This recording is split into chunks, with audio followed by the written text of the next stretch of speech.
Hello, അപ്പോൾ നമ്മൾ ഇന്ന് ഉണ്ടാക്കാൻ പോകുന്നത് വേപ്പില കെട്ടിയാണ് കേട്ടോ. അപ്പോൾ അതിനായിട്ട് നമ്മളുടെ തോട്ടത്തിൽ നിന്ന് തന്നെ പറിച്ച വേപ്പിലയാണിത്. വേപ്പില, നാളികേരം, പിന്നെ ഉഴുന്ന്, ഉണക്കമുളക്, കുരുമുളക്, വാളംപുളി.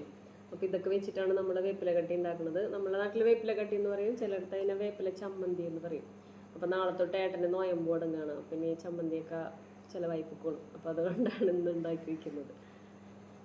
കുരുമുളക് കൂടി ഒന്ന് വറുത്തെടുക്കാം.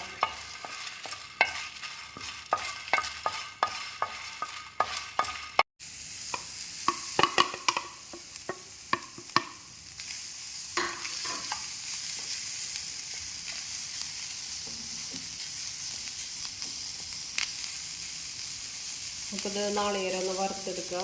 ഇതിലേക്ക് കുറച്ച് വെളിച്ചെണ്ണ ഒഴിച്ചെടുക്കുക.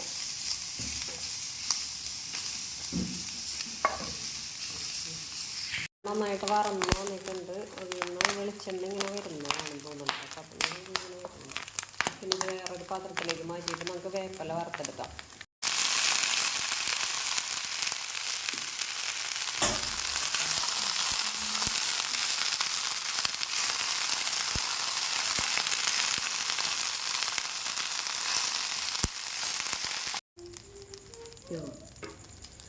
അപ്പോൾ വേപ്പില നന്നായിട്ട് വറന്ന് വന്നിട്ടുണ്ട്.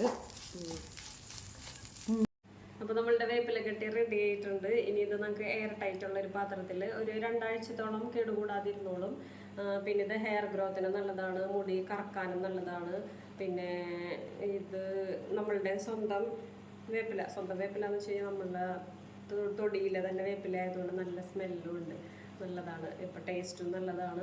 അപ്പോൾ എല്ലാവരും ട്രൈ ചെയ്ത് നോക്കാം. ലൈക്ക് ചെയ്യുക, ഷെയർ ചെയ്യുക, കമൻറ്റ് ചെയ്യുക. Okay, by.